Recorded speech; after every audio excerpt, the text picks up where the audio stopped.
Oggi Antonio aveva delle gambe eccezionali, penso che poteva fare sia la salita che la volata che avrebbe vinto, era nettamente il più forte.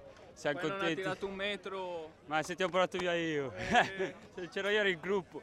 È finito così il Gran Premio Castellón con Antonio Morgado della UAE a braccia alzate e Alessandro Covi e Cristian Scaroni, rispettivamente quarto e quinto e grandi protagonisti nel finale di gara insieme a Davide Formolo, a scherzare dopo il traguardo. È stata questa la seconda giornata di gara del calendario europeo targato 2025 che si è aperto però con un ricordo che Davide Bais ha voluto fare nei confronti della sfortunatissima Sarah Piffer.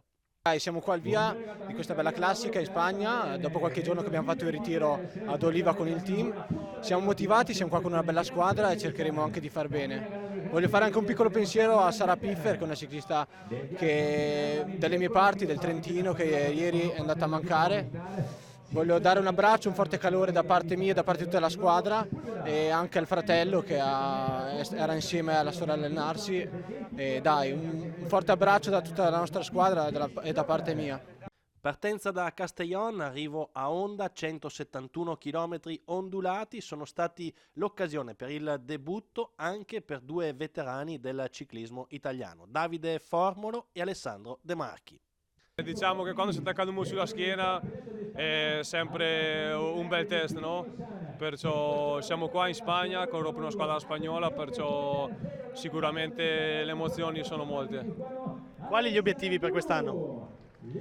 Ma dai, cerchiamo di partire abbastanza bene, poi sicuramente per il pubblico italiano, strade, Tirreno e Giro d'Italia dove voglio tornare a essere me stesso. Alessandro De Marchi, 15 stagioni da professionista attivo, oggi si parte con il Gran Premio Castellón, non una gara qualunque per la Jayco perché c'è da difendere il successo di Michael Matthews.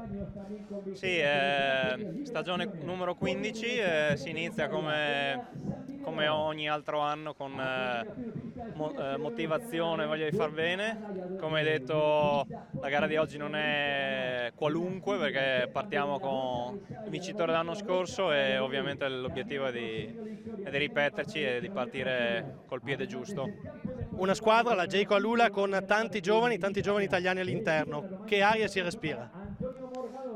Sì, i giovani ci sono, non sono solamente italiani, sicuramente i miei due compatrioti Davide e Filippo sono forse due tra i più promettenti e li ho visti lavorare bene quest'inverno e quindi credo possiamo aspettarci delle buone cose. A raccontarci invece l'emozione del proprio debutto nella massima categoria il romagnolo Enea Sambinello. Sicuramente è un grandissimo salto, forse non ho ancora realizzato dove sono e non vedo l'ora di iniziare e godermi la gara.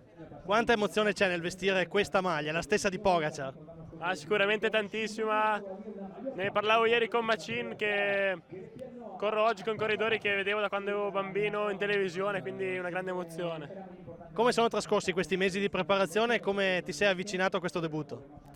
Ma con tranquillità, impegno, allenamento, tutto bene per ora, quindi siamo fiduciosi. Gara molto veloce, come dicevamo, questa seconda edizione del Gran Premio Castellón, ruta della ceramica che si è disputata proprio sulle strade del distretto della ceramica a pochi passi da Villarreal. Ebbene, tanti gli attacchi nella prima parte di corsa, poi tutto si decide sull'ultima salita, il Collado de Ayodar, dove ad allungare Alessandro Covi insieme a Davide Formolo. Sulla loro ruota si forma un drappello con i migliori di giornata, tra cui c'è anche Cristian Scaroni. Arrivo quindi a ranghi ristretti con Antonio Morgado che va a firmare il primo successo del 2025, davvero un buon inizio per il portoghese che già tra gli juniores si era messo in luce aggiudicandosi anche la classifica finale del Giro della Lunigiana. E noi andiamo a sentire proprio dopo il traguardo i protagonisti di giornata con Alessandro Covi e Cristian Scaroni.